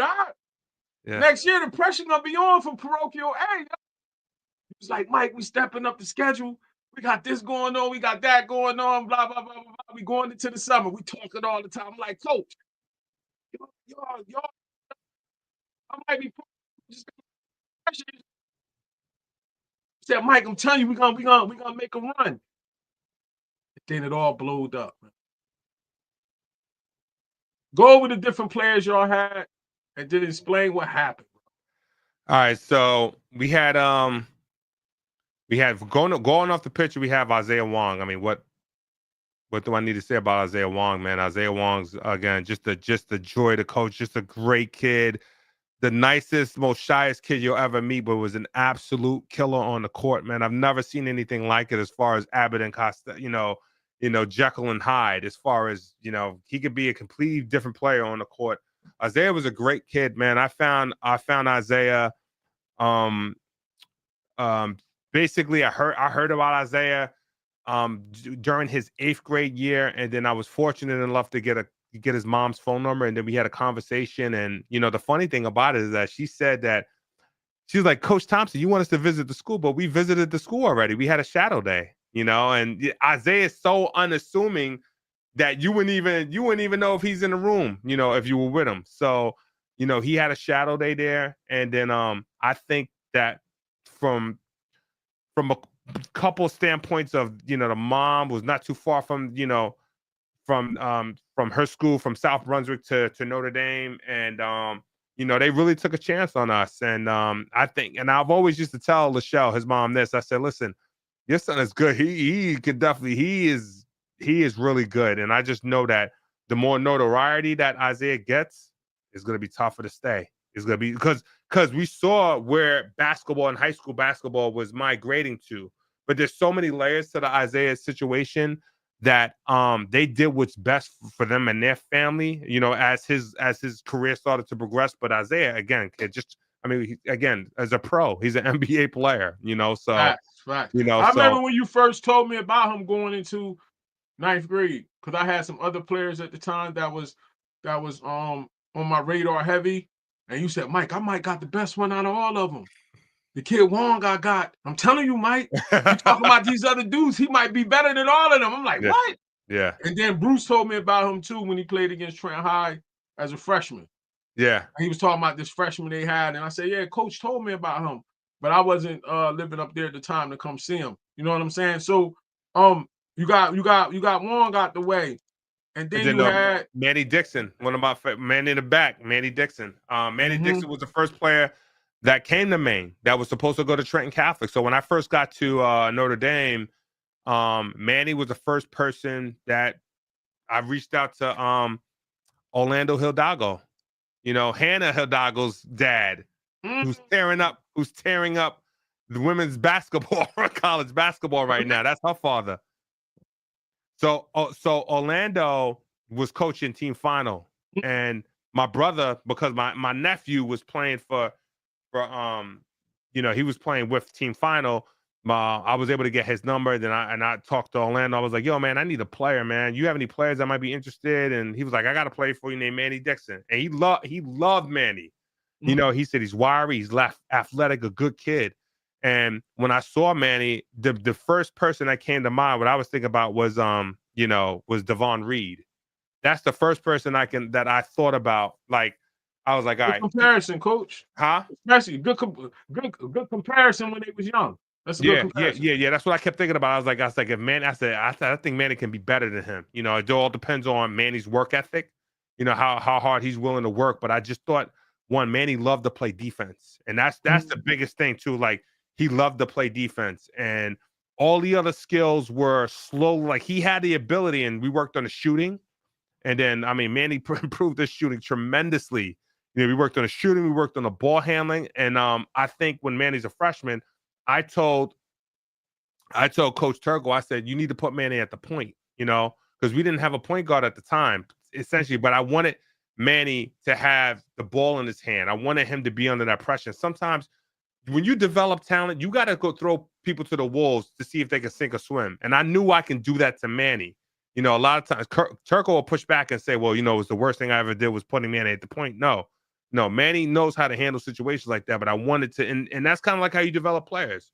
You got to be able to develop them for the next level. Because I'm not thinking about now. I'm thinking about now, but I'm thinking about what he's projecting as he goes to college. He's got to be able to dribble the ball because he's going to be either playing the 2 or the 3. So for me, that's kind of like how I was looking at Manny. And, kudos to Manny, smart kid, 1260 on the SAT. They almost thought Manny was cheating that because he got a 1260, but that Manny's that type of kid. He was a smart kid. He's a good kid, and he's a kid that has his challenges. But another one, tremendous father, has a son out here working, doesn't play basketball anymore, but I'm sure he enjoyed the experiences. Take it back for a moment. How did you feel at this time? Oh, no. The fact that they wanted me in this picture, his mom and his dad wanted me in this picture, a tremendous validation, for me, just for me, it almost felt like a son to me because I was with him. But besides Brian Rivers, I was with Manny most of the time too. Like he was always in the gym working, and to see his dream come true and not feel like that, he's not going to be able to go where he wanted to go, and to be able to just accept that and sign that letter of intent, it's a proud moment for me, because he's family. The whole family treats me like family. So I was definitely proud of that moment. So we got Manny. I talk about Cartier Bowman. So Cartier, another guy. I haven't spoken to Cartier in a minute, man. He's a great kid. I'm so sorry things didn't work out for him at Notre Dame with me, because I wanted to see that through. Again, was a kid at Immaculate Conception. I got in contact with Cartier, just kind of let him know, hey, if things ain't working out over there, and there's always a home back in Trenton. I know he lived in Trenton. He didn't have to worry about traveling or staying anywhere. A lot of times people, you do what you got to do for your kids, right? So you're not trying to be mischievous or misleading. If your kid wants to go to a school, and you can by any means necessary, right? So we got Cartier that year, and just a great kid, man. He gave me a shout out on one of the interviews after a game. I think he hit 2 free throws to put us up. I forgot who we beat. He was Nottingham. It was some school, and me and him was working out the day before. We were in the gym shooting free throws. The night before he hit the 2 free throws to help win us the game, man. He gave me a shout out for me telling him to always, to follow through and, all the little stuff we was working on. So Cartier is a great kid. Ended up playing Division II. I know he bounced around a lot. I'm not sure where he's at, but he definitely had Division I potential. Like he could have, could have went to a small Division I school, but nah. I mean, another kid potentially at the time. You're looking at him as Division I. So you got Isaiah, you got him. You got Manny. Did y'all have Peter then? Yeah, Peter's right there. Peter's in the far left behind Julian. Oh, okay. I see him over there. Yeah. So I'll get to Julian real quick. Another one thing about Julian had his challenges, but he always wanted to learn. Julian was definitely a gym rat. He wanted to learn. He was an athletic kid, athletic as hell. Good, nice, wiry body on him. With block shots, rebound. He was. I mean, all kids are hard headed at the time. Julian was definitely. He'll tell you he was hard headed. 100%. Yeah. He was very fiery. Would get triggered very easily. But I'm glad to see him constantly continuing his passion. Right now, I think he's doing one-on-one drills with kids. He's working them out. He's training them. I saw some of his posts and stuff. Yeah. So now Julian was a good kid. Julian had a lot of potential too, man. Just like other kids that have challenges in following the right path. I think he had a couple challenges, but other than that, I mean, he is a great person. He's a good person. You can't tell me. I don't have really anything negative to say about him at all. I just think that for him, I think the potential was there. Just like for me, I needed more focus when I was in college. I think he kind of needed a little bit more focus along the way, but he definitely Division I talent with him. And then person not in that picture is Daryl Banks. So Daryl Banks, you know, left St. Pat's, you know, to come to us, and then he was playing with Isaiah his sophomore year, you know, with Isaiah. He left in December, you know, and Daryl went back to St. Pat's, and then went to St. Peter's, right? Yeah, with Shaheem and them. Yeah, made it to the final late, you know, and then he left, and then he left there, and then went to St. Bonaventure. But you know, Peter's a Cause you was divisional players. but again, this was just a lot of people that knew me, that trusted me. That was like, hey, coach, you know, like I found Daryl Banks through Laquan Harris, Jermaine Harris's dad. My boy So right there. He called me up and was like, yo, how your school doing over there? Because I've always used to try to get Jermaine to play with us, you know, and his other sons too. So he was just like, yo, I got a young kid for you, you know, and his, you know, name is Daryl Banks. He's a little guard. He's tough, you know. And then I had Daryl come work out at the gym. I wasn't there, but I was on the phone with Turco. I was like, Turco, how the kid look? He was like, yo, he's the best guard in the gym. And that's with Isaiah there, you know. So he's just saying like, yo, he's the best guard in the gym. And then during the season, I kind of know why he didn't play as much as he should have been playing, but his dad was very concerned about the defense, you know, the defense being taught. His dad was a very defensive minded father player coach. And at those teams that I coached with at Notre Dame, as much as I tried to influence it, it wasn't me. I wasn't the head coach, you know, and for me, I learned playing defense. Like my St. Raymond's team, you know, there's an article about our defense that was just a terror. We pressed, you know, we created our offense off of our defense. We didn't care about plays. We run 1 or 2 quick hitters, and the next thing you know, somebody was scoring. And it was very difficult to score on my team because you had 7 Division I players. Everybody wanted the ball, but when they did shoot the ball, nobody was missing. You know what I'm saying? You had guys that were really good, so you had to get them when you fit in. But going back to Notre Dame, he should have. And I love Travis Cumber. Travis, one of the toughest kids you'll ever meet, you know, but Travis should have been a situation where as they got to fight for playing time every day.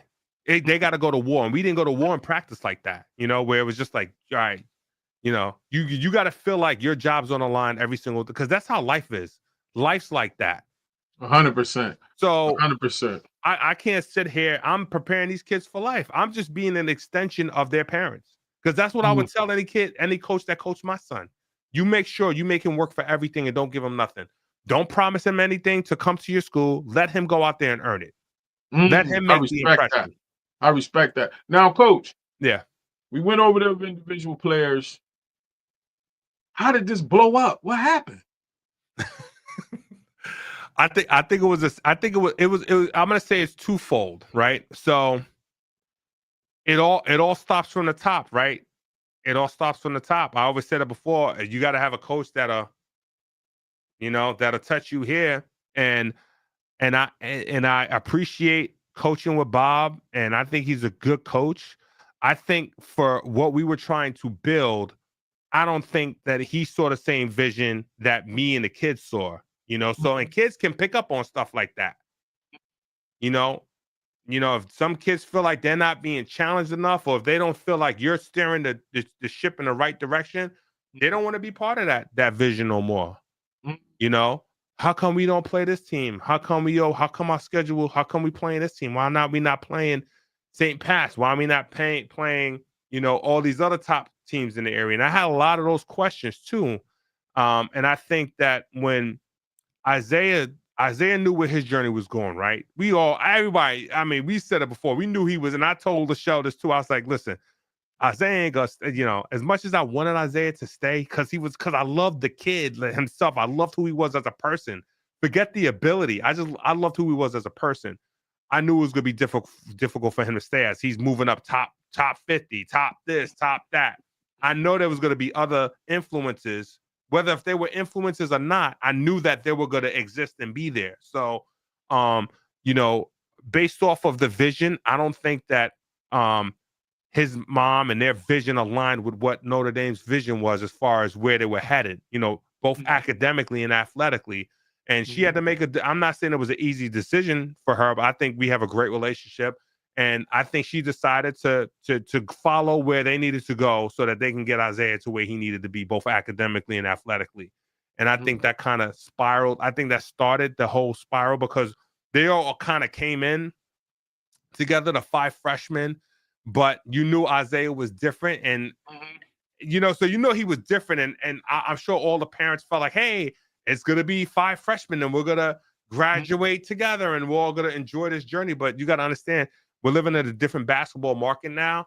And you kind of got to just kind of do your own thing based off of what's best for your child. As much as you want to collectively come together and say, hey, let's go to the school and let's raise a banner at this school, you got to respect that everybody's journey is different, So I think when Isaiah left, I think that kind of sucked the air out of the room because I think he had the respect of his peers. And it's like, damn, Isaiah's not here.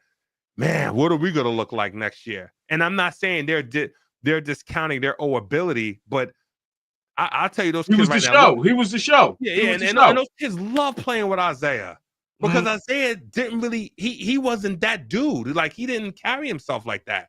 He wasn't like, a conceited or arrogant, Nah, he loved, I'm telling you, those kids will say that about him. They all have nothing but nice things to say about him. And for me, seeing that kind of fall apart, and understanding that, there was a lot that was at stake as far as the other kids, because I had commitment to all of them.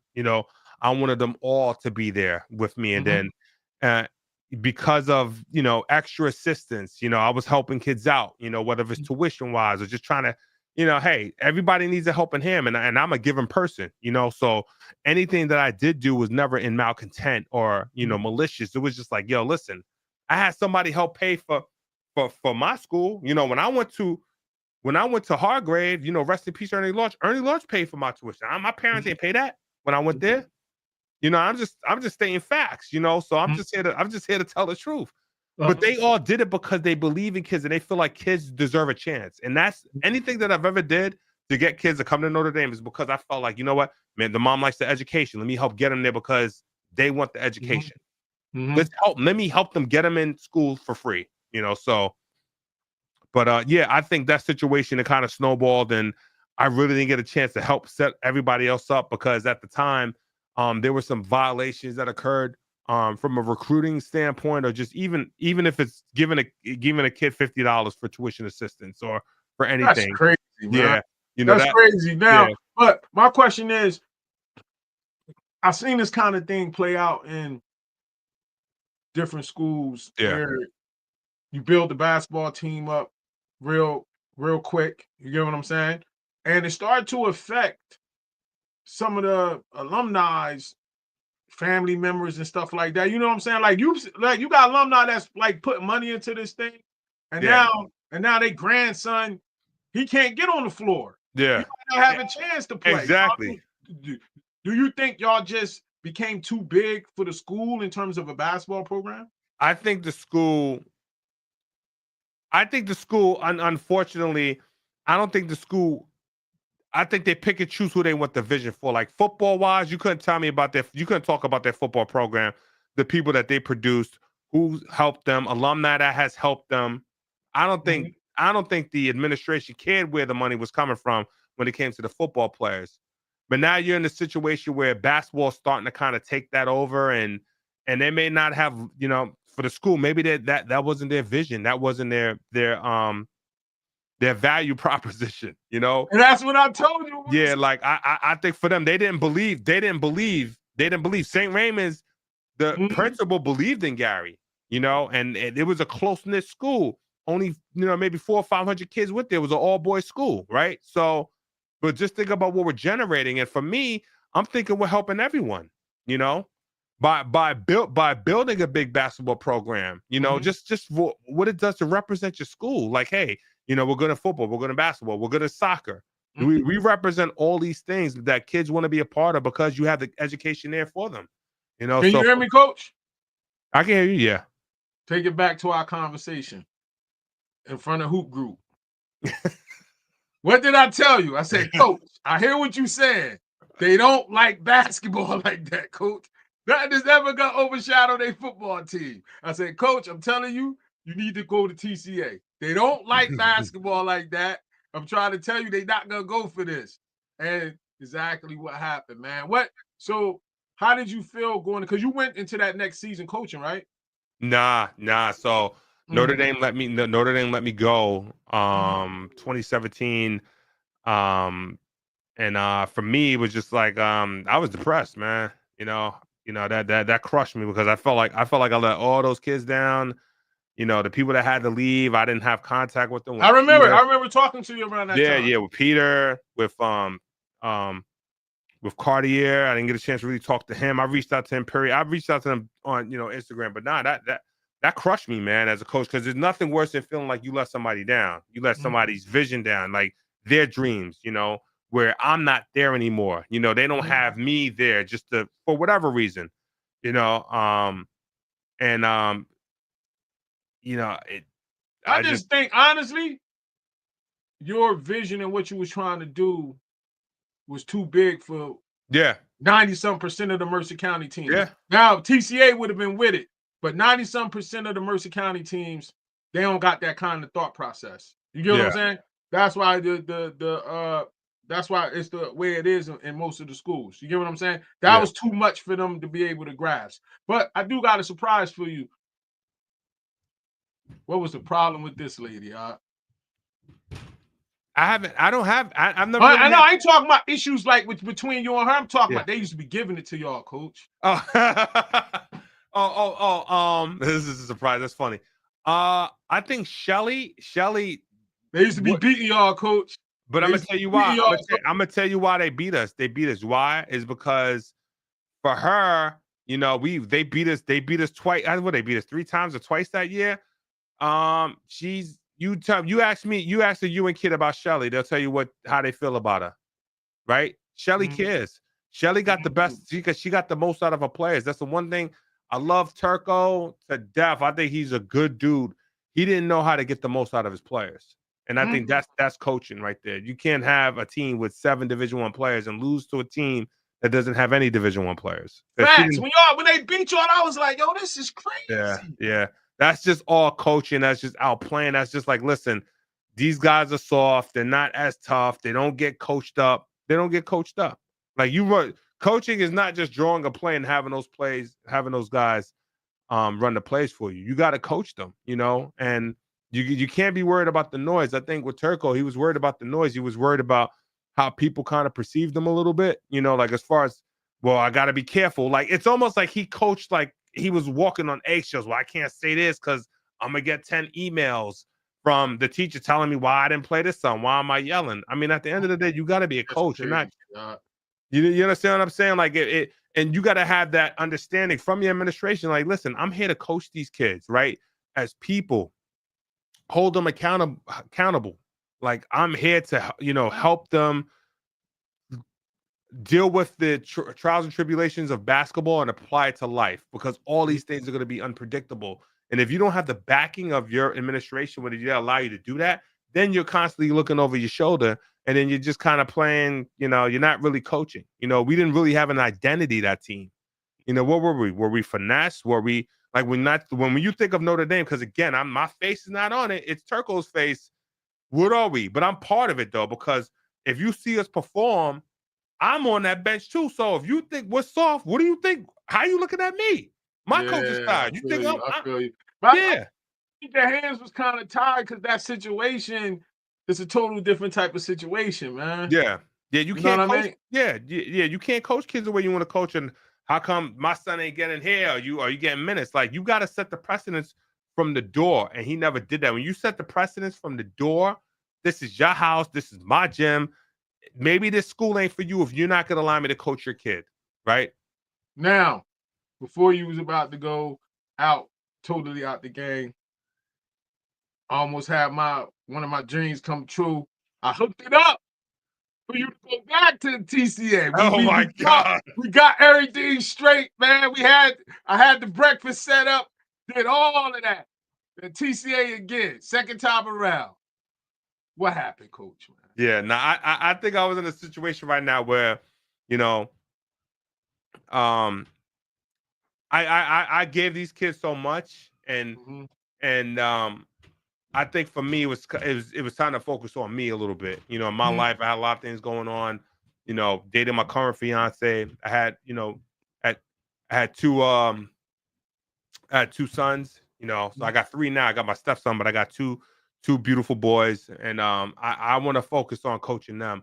I gave these kids my all. You know, in the last 8 years, man. So of I me thought I coaching. had you, bro. I like, yo, Fouch. This what I wanted. This was before the Mark situation. This when Fouch left. I think this was right before they hired Eric the first time. Yeah. Now, I wanted to do it, man, but I feel like that situation drained me. I didn't have anything I can left because imagine. there's nothing worse. That's like disappointing your own child. Yeah. Like if your child comes back and you were supposed to do something for him, you didn't do it. Like that's how I felt. Like that's how I feel now. My son says, "Oh, Daddy, you were supposed to. You said we were going." And it's just like that's kind of like how I felt. So it took me a while to get out of that state, but I was definitely depressed by not coaching, man. And I had to walk away. I had to figure some things out, and I had to kind of regroup. So now, if I get back into the game, I'll get back into it because of them. And I see it. Like I took them to a game. I took them to a basketball game. I went to go see West Windsor South play Notre Dame. Thompson AAU basketball club. Have it with your sons like everybody else be doing. Nah. If they play, believe me, I don't like the way basketball is being played right now. I don't like any of that. But for me, yeah, we're gonna get to that. So let's switch gears a little bit and talk about a couple topics. You had one of your teammates at St. Raymond's was part of the FBI investigation a few years ago, Book Richardson, and he ended up going to federal prison for a short amount of time. And what did you think about that whole situation, and how did it hit you, him being your friend, man, and knowing that he was going through this? Like, where was your mindset at, and what did you think about the situation? No, I just thought it was an unfortunate situation because I know Book personally, and we don't talk every day, but we St. Raymond's members, we always go to be family. When we see each other, it's gonna be like we just saw each other yesterday. It's unfortunate that he had to be like the face of what happened as far as the FBI investigation, because I think a lot of coaches were doing it. I don't. It's a business, right? I don't judge. I think it's something that's been talked about even in movies like what was Blue it? Chips. Blue Chips. I think there's a lot of stuff that went down even with the bigger schools. I don't have any resources to support that, but I just feel like everybody's been doing it. I mean, this is the first time somebody's been caught, where they did that. And and I feel bad for Book because I know how much he cares. Like he's doing it because he cares about the kid. He's not doing it for any other reason than that. So, and I don't know too much. I don't want to speak too much of it because I don't know the details of exactly what went down and all. But I do know that it's a situation where he shouldn't have been the only face of, the face of the investigation. Obviously, there's just other people out there doing it that didn't get caught. So, but he's always he's a brother to me. He'll always be my brother, regardless. Do you think that that he was unfairly targeted? I think so. I think unfortunately, I just think that they had more juice on Arizona than any other school. So I think that's why they went that way. Because other schools would have been named if they didn't have enough evidence. I know, but even when they talked to some of the coaches, like when I saw that movie, the Scheme, they had like different dudes on video on joint knowing what they did, but none of those dudes got in trouble. Yeah, like I said, I don't know if it was I honestly don't even know how to comment on that because of I don't know who else what other coaches they had involved. They had the dude from LSU. He was on there. Mm-hmm. He was talking on there, and I don't know if Sean was on there, but they had a couple of coaches on there, bro. Yeah. You know what I mean? And I want to take you to a real what's the name moment, man, that I have found. Matter of fact, one of my guys sent it to me, Gene Allen sent me this thing. It touched me, man. It touched me for real, bro. to touch me, man.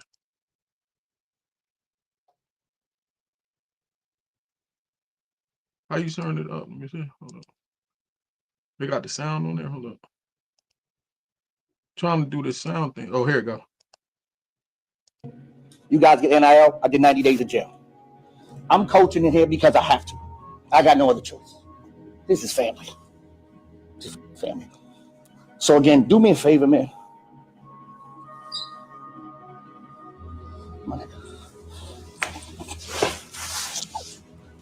Play for this dude. Play for this. Play for this. Play for him.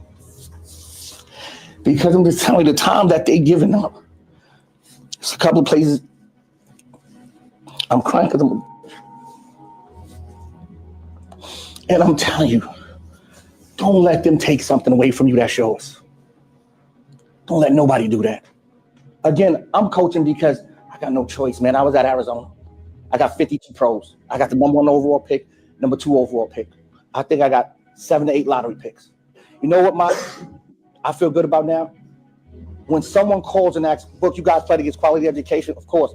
God said that he's a motherfucker. See, that's the goal now, to make sure that I can pay this thing forward, the wins and losses.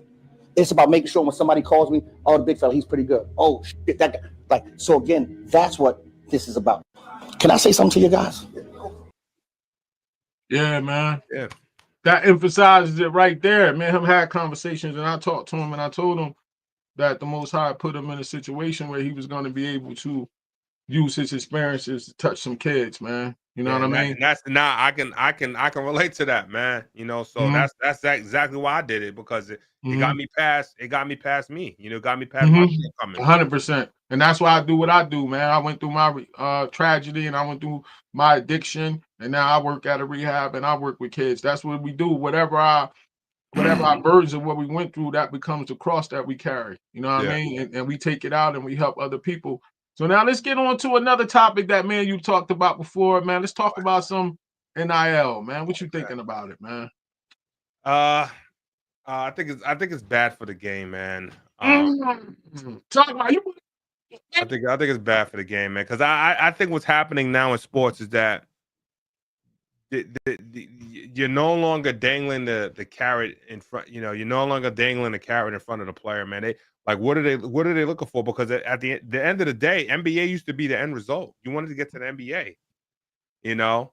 So now it's like, if you can go to college and then you have all this money, you know, for playing, it's just like it really.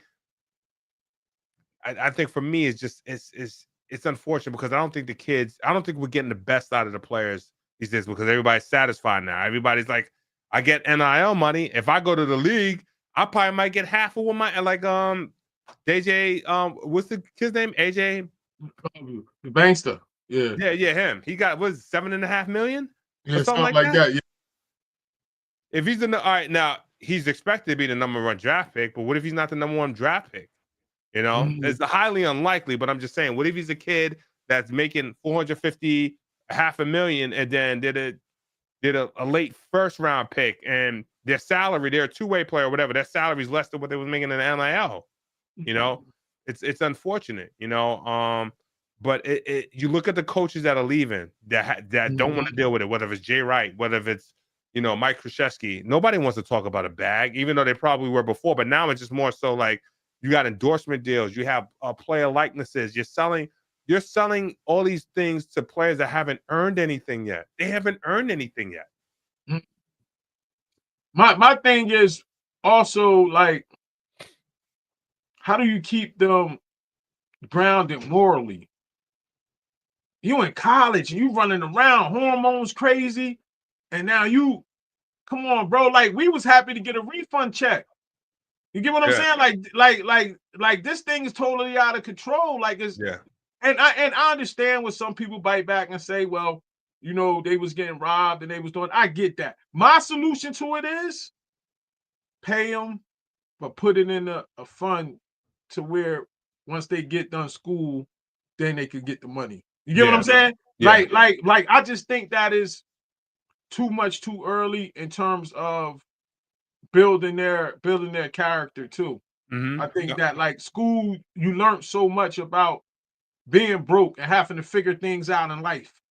You get what I'm saying? Yeah. Like you know what I'm saying? Having to figure it out and stuff like that. You learn so much. You know what I mean? I Yeah. just think that it's too much. It's too much, man. Yeah, I think it should be like in some type of trust where they're learning how to manage that money, you know, so they can prepare themselves as they get to the next level. Because if you're going to be an MBA, obviously you're going to be managing more resources and financial responsibility than that. So you have to be able to.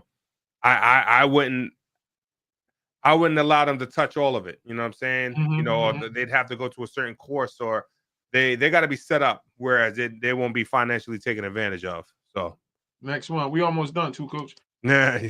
Transfer portal. Oh my God.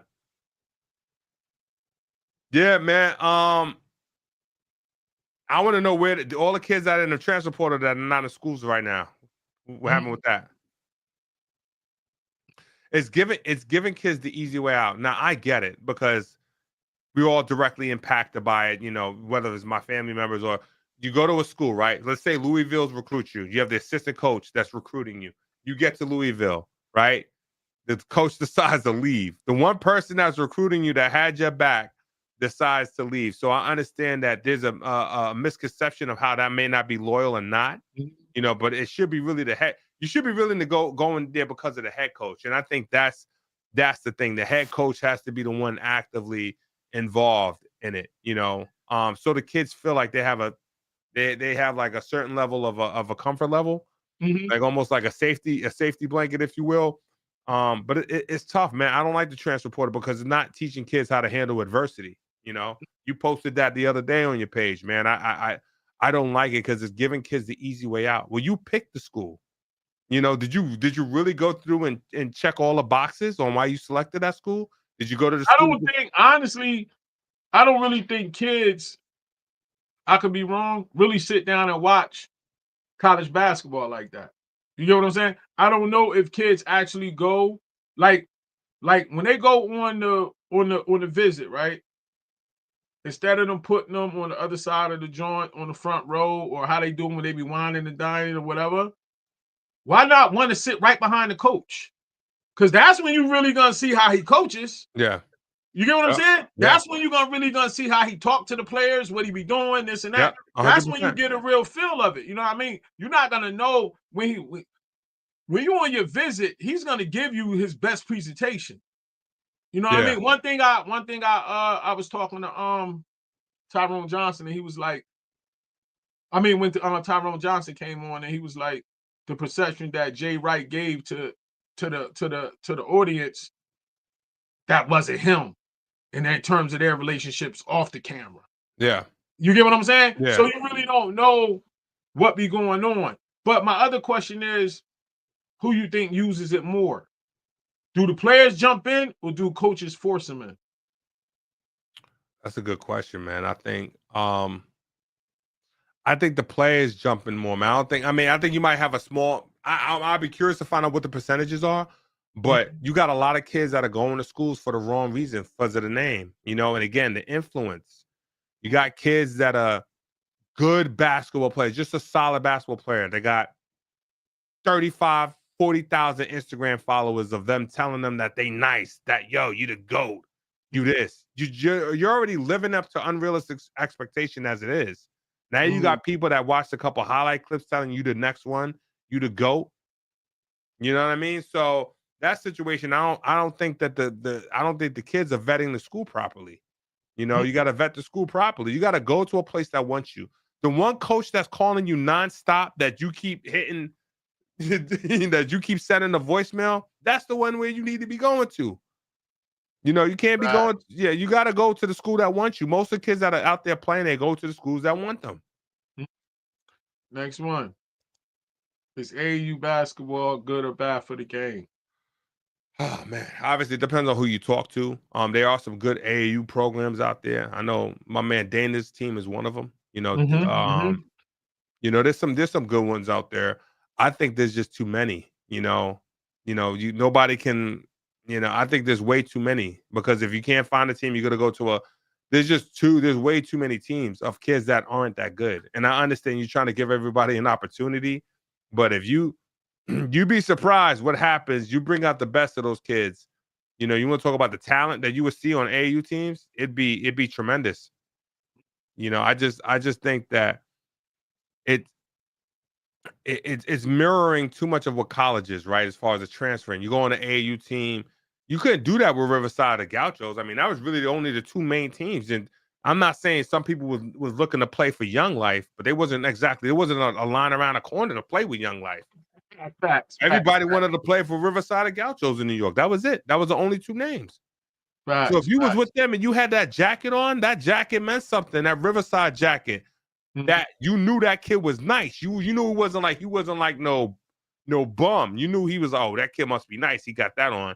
And it's just way too many teams. There's way too many teams right now because we live in the what's the era we live in right now? The microwave era. You know, we can't get it here. You know, I got to get it. The participation trophy era. Yeah, participation trophies. Yeah. So yeah.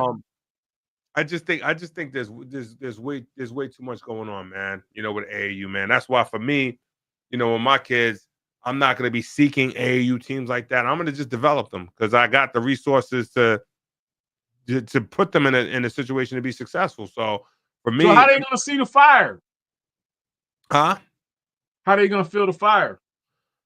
I mean, that's what they got camps for. Send them back to send them back to some good old basketball camps. Send them to a nice early camp or something. Now, how they going to see the fire? I mean, the unfortunate thing is that not many kids play on the playground anymore, man. That was my next point. They're not outside playing. I was going to get to how we get criticized internationally of having some of the worst fundamentals. You know what I mean? As basketball, American basketball, they say it's because of AAU, this and that. I don't think it's being taught properly. I don't think they're focused. That's what I was going to get to. But everybody has a trainer. Yeah, man. I mean, they just got to go out there and play. You got to play. I'm not saying that you can't. So you got to go out there and play, and then continue to refine your skill as you get better. You know, so it's kind of like, I think for me, like when I grew up, the first thing my dad did is like we didn't shoot threes, we shot mid-range jumpers all the time. We just shot mid-range jumpers, and because it was a nice high percentage shot, and you wanted to be able to hit the mid-range, the loss form of the jump shot, the lost art of the jump shot, which is the mid-range shot. We worked on pivoting, you know, being able to pivot off of both feet, like small little footwork drills that we did. And to me, that's like the basis of foundation. And I think so many people are so focused on scoring. Like for me, when I play 3-man, you had to move it out the ball, set a screen, slip, you know, set a screen and pop, like simplify basketball. It wasn't so much like where I'm watching you dribble for an entire possession before you take a step back contested jump shot. You know, like I don't think that's the proper way to play. I think you keep it simple. If you open shoot it, if you not, pass it. If you can't get to the rim in three dribbles, then you don't need to be dribbling the ball. All right, last two joints. NYC, Mount Rushmore. You got 4 slots, coach, of players you saw. I don't want to hear no Kareem Abdul-Jabbar tapes and nothing. Nah, players you saw. New York City, high school. The players that I saw. Okay, so I'm going based off of who I saw. I gotta go Kenny Anderson. Felipe Lopez. Kenny Anderson, Felipe Lopez. Mount Rushmore, New York City. This is a pick. This is the pick people may not understand, but I might have to go. The people I saw, I might have to go Terrence Rencher. He was nice. Terrence Rencher.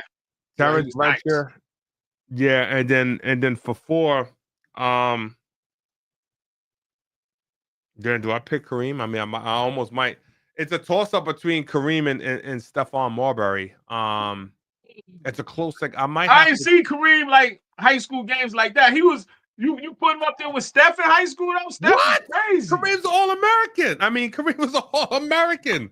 Steph wasn't McDonald's All-American. Steph wasn't no McDonald's All-American coach. Yeah, but so was Kareem. Okay. Hey, man, you gotta. Hey, I understand you gotta go with your teammate. I No, get I'm it. just I saying. get it. Steph is a good dude. I might have to go with my teammate. I might have to go with Kareem Reed, man. Kareem, and because of height, like Kareem was only 5'9", but his If Marbury don't get over it on that picture. I might have to go with my man. I have to go with the best kept man, because Kareem was 5'9", but he had the heart the size of like Shaquille O'Neal, man. Like that dude was just I absolute. can't. Hey, man, that's your list. He was fearless. What did I say, Kareem? I picked two St. Raymond's guys though. Like I got Terrence, I got Kareem, I got Felipe and Kenny Anderson. Yeah. Got you. All right. Last one, coach. New York's Oh best player ever. NYC best player ever. That you've seen in high school. Damn, man. I have to go with the hype. I'm following the hype because the hype was different. I probably just have to go KA, man. Kenny Anderson, man. Didn't he make first team all 4 years or something like that? Yeah, he was he started varsity all 4 years. Obviously started the lethal first weapon. team all city, right? Yeah, first team all city. And he sat as a freshman. He sat the first quarter of every game as a freshman and still made first team all city. It's crazy. That's crazy. Yeah. So, coach, man, it's been great having you on. I got one last question that I always ask every guest, man. Give me a situation you feel God pulled you through so you could be a testimony for other people, man. A situation that God pulled me through. I would have to say helping me get through my dad's death. You know, my dad was Superman to my brother and I.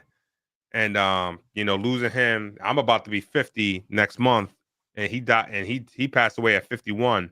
So sorry to hear that again, coach. Yeah, probably just being able to deal with that and not spiral out of control.